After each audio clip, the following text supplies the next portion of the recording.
Bismillahirrahmanirrahim. Assalamualaikum warahmatullahi wabarakatuh. Pada video kali ini saya akan menjelaskan tentang apa itu bullying. Dimulai dari pengertiannya, kemudian dampaknya bagi si pelaku dan bagi korban.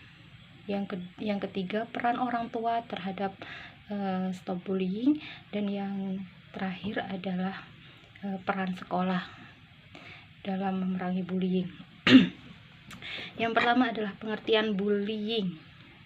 Bullying adalah tindakan kekerasan atau pelecehan yang dilakukan secara berulang terhadap orang lain.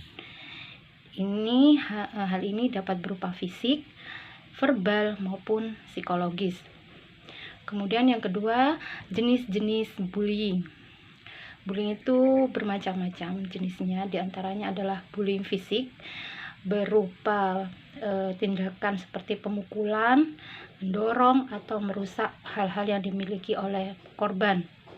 Yang kedua, bullying berupa verbal, yaitu contohnya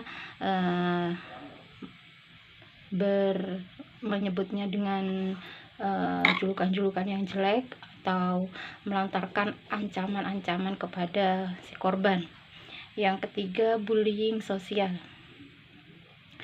yang melibatkan korban dalam hal pengucilan, penyebaran desas-desus atau manipulasi hubungan sosial. Yang ketiga, saya akan menjelaskan tentang dampak bullying bagi korban. Dampak bullying bagi korban diantaranya trauma psikologis. Korban dapat mengalami depresi atau kecemasan dan harga diri yang diremehkan. Yang kedua, masalah fisik. Korban akan mengalami luka fisik dan masalah-masalah kesehatan akibat bullying. Yang ketiga, masalah akademik. Korban bullying akan mengalami penurunan prestasi dan motivasi belajar dalam hal akademik.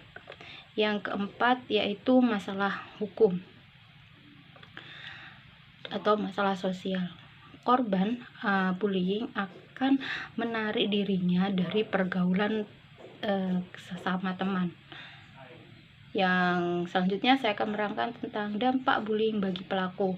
Dampak bullying bagi pelaku diantaranya pada pelaku, bullying cenderung terlibat dalam tindakan kekerasan dan perilaku bersikap tertutup kepada orang lain.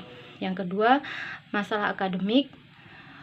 Pelaku bullying juga akan mengalami kemunduran dalam atau kesulitan dalam mencapai prestasi akademiknya. Yang ketiga, masalah sosial. Pelaku bullying dapat juga memiliki masalah dalam membina hubungan yang sehat dengan orang lain. Yang keempat, pelaku bullying akan juga mengalami masalah hukum. Tindakan bullying dapat juga berujung pada tuntutan hukum dan catatan kriminal. Selanjutnya adalah peran orang tua dalam mencegah bullying. Yang pertama, lakukan komunikasi terbuka dengan anak kita. Jadi kita harus melakukan sering interaksi dengan anak kita.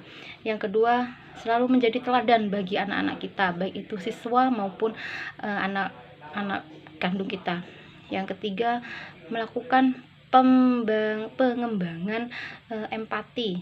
Kita harus menciptakan perasaan-perasaan empati kepada anak kita. Yang terakhir adalah intervensi dini. Jadi sebelum bullying itu terjadi, kita harus mencegahnya dengan intervensi dini. Yang terakhir adalah sekolah juga berperan dalam mencegah bullying. Yang pertama, dengan cara kebijakan anti bullying, yaitu di sekolah dilakukan kebijakan anti bullying. Yang kedua, pendidikan dan pelatihan. Sekolah perlu memberikan edukasi dan pelatihan bagi siswa, guru, maupun staf tentang stop bullying. Yang ketiga, intervensi dan dukungan. Sekolah terus melakukan dukungan dan intervensi yang tepat bagi korban dan pelaku yang sudah terjadi. Yang keempat, kerjasama antara sekolah, guru, dan orang tua. Nah, itulah hal-hal yang dapat mencegah bullying. Terima kasih. Assalamualaikum warahmatullahi wabarakatuh.